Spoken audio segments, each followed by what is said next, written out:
Escrever é uma indecência. Essa frase atravessou os séculos e chegou até os dias de hoje. 400 anos antes de Cristo, Sócrates explicava sobre os perigos do uso sistemático da escrita. Muita coisa mudou desde então. A ciência, com o passar dos séculos, se estabeleceu como o templo da razão.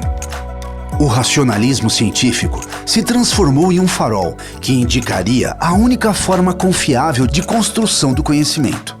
O paradigma das religiões ficou para trás. O método empírico, racional, rigoroso, tornou-se um modelo científico universal.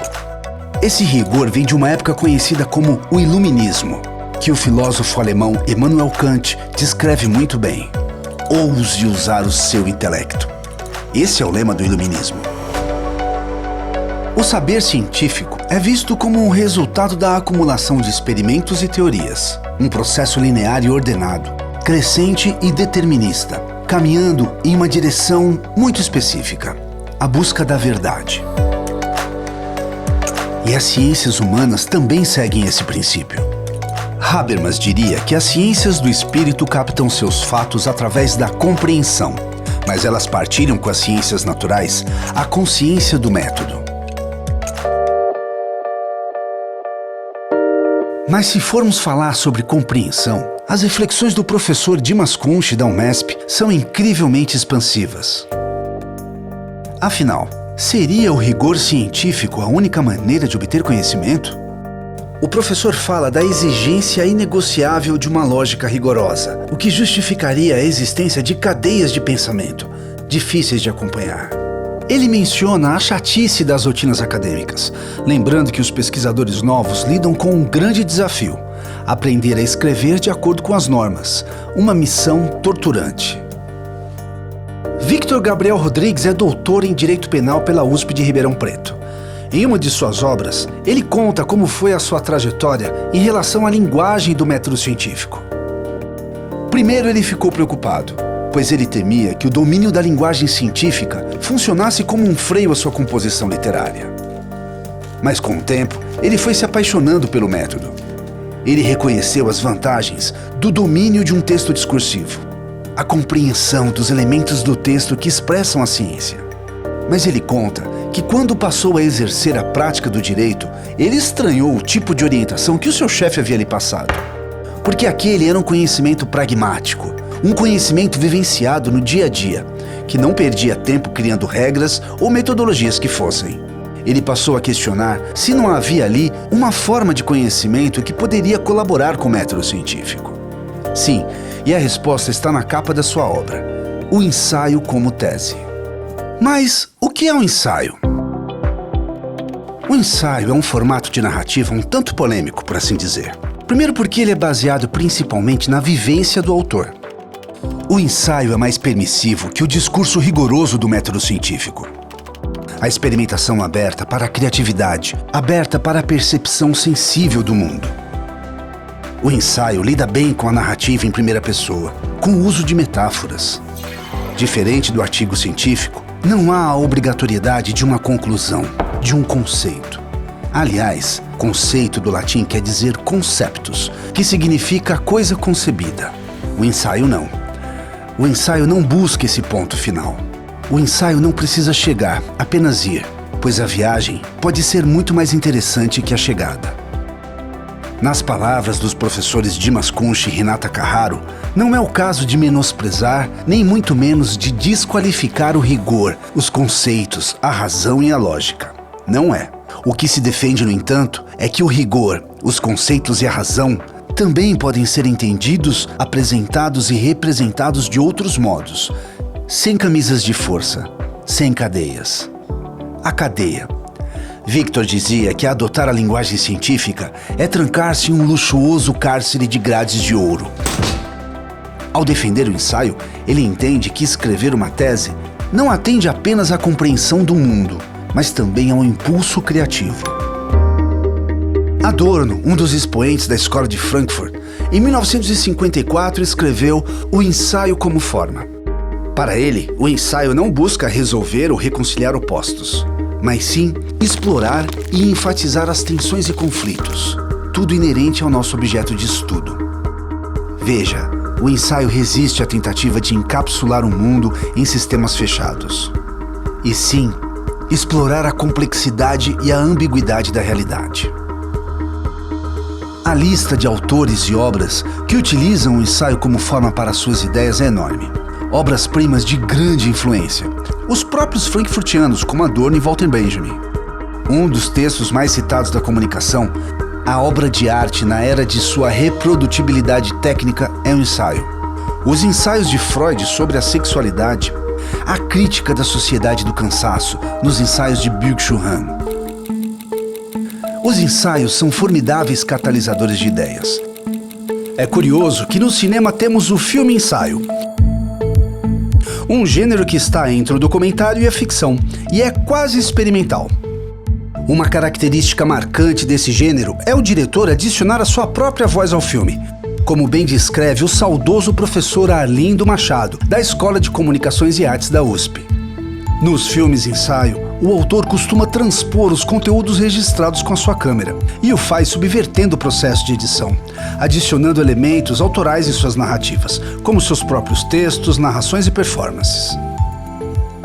Santiago, o documentário mais emblemático de João Moreira Salles, é um conhecido filme-ensaio. O autor filmou esse documentário sobre o mordomo da família em 1992, mas ele não conseguiu finalizar a montagem das cenas. 13 anos depois, o autor então se transforma em um personagem do filme, adicionando sua experiência pessoal à narrativa, uma decisão libertadora.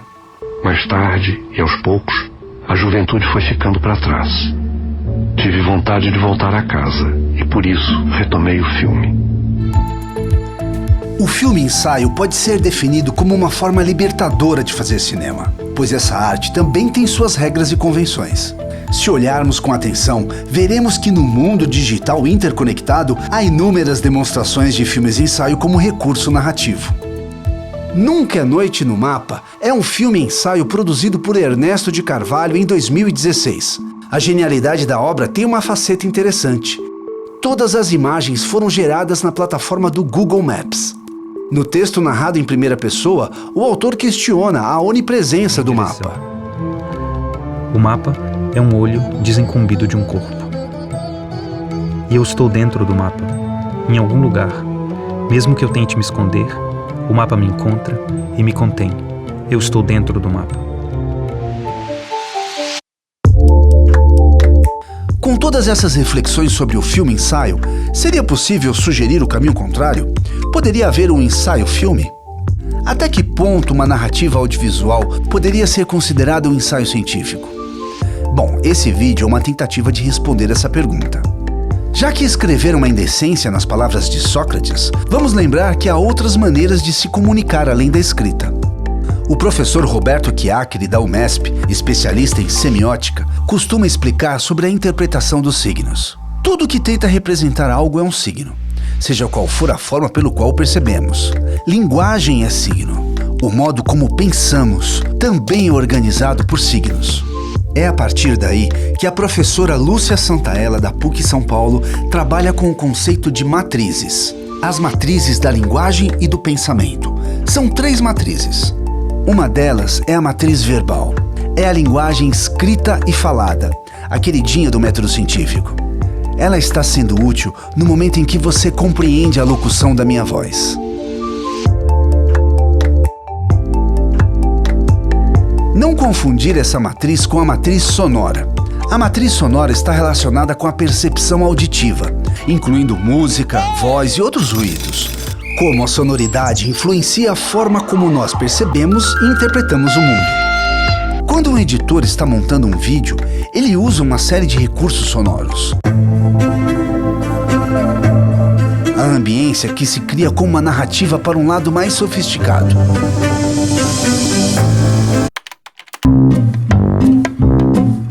Ou a ausência total de credibilidade. O próprio silêncio pode ser um signo, que prepara nossa atenção para o que vem a seguir.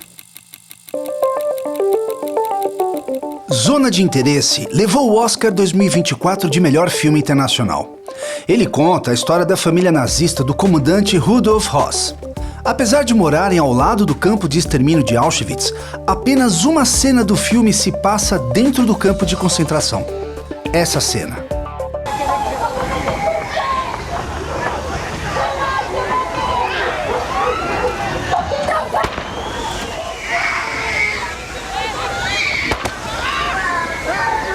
É a matriz sonora que ilustra todo o horror do campo de concentração. Já a matriz visual, segundo Santaella, refere-se ao conjunto de elementos imagéticos que compõem a experiência humana, incluindo imagens, formas, cores, símbolos e gestos. Ao contrário da linguagem verbal, que é linear e temporal, a percepção visual ocorre simultaneamente e em um espaço determinado. É aquilo que nos atinge implacavelmente com suas representações. The Witness é um jogo eletrônico lançado em 2016 pela Tecla Inc. Nele você acorda numa ilha deserta sem nenhuma orientação. Jonathan Blow, o desenvolvedor, queria criar um jogo não verbal. Não há nenhuma palavra escrita na tela, nem no menu, nos comandos, nada. As pistas são todas visuais e sonoras. Ele mostra como é possível contar uma história sem o uso da matriz verbal. Na verdade, as diferentes matrizes podem se combinar para criar significados mais complexos e ricos, muito presentes nas mídias contemporâneas. É uma chave para compreender como a televisão, o cinema e a internet afetam a nossa percepção e a nossa comunicação. Há muitas considerações a partir desse ponto. O vídeo permite explorar outras possibilidades de compreensão, pois o seu autor pode manejar as matrizes como quiser. Assim como o espectador tem uma série de recursos digitais. Pode acessar as fontes clicando diretamente aqui na descrição do vídeo. Pode deixar seus comentários, interagir com o autor.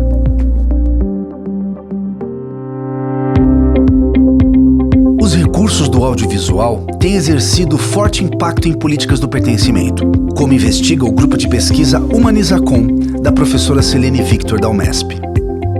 Estudos práticos mostram como o exercício do audiovisual colabora com o sentimento de pertencimento em grupos de vulnerabilidade. Axel Honneth, herdeiro da teoria crítica de Frankfurt, diria que o amor próprio é uma das origens dos conflitos, em sua luta por reconhecimento. Os estudos de Media Interventions dizem que para assegurar o pertencimento é preciso ampliar as vozes e garantir a escuta das minorias. Uma teoria da professora Yuval Davis. Mas como garantir a escuta? Como? Com excesso de informações, canais, redes, posts, timelines, atualizações, stories e uma percepção de mundo moldada nas pequenas telas. Uma disputa infindável de algoritmos pela nossa atenção. Um mundo que confunde opinião pública com opinião publicada, como diria o professor Luiz Alberto. Uma boa trilha sonora não vai solucionar os problemas do mundo, mas a música pode ser uma boa ideia para garantir a escuta. O audiovisual é desafiador, requer uma técnica que vai além do ato de escrever, mas tem um potencial imensurável de expressão e compreensão, que pode funcionar muito bem como método científico. E afinal, como diria Heidegger, não podemos deixar a técnica com os técnicos.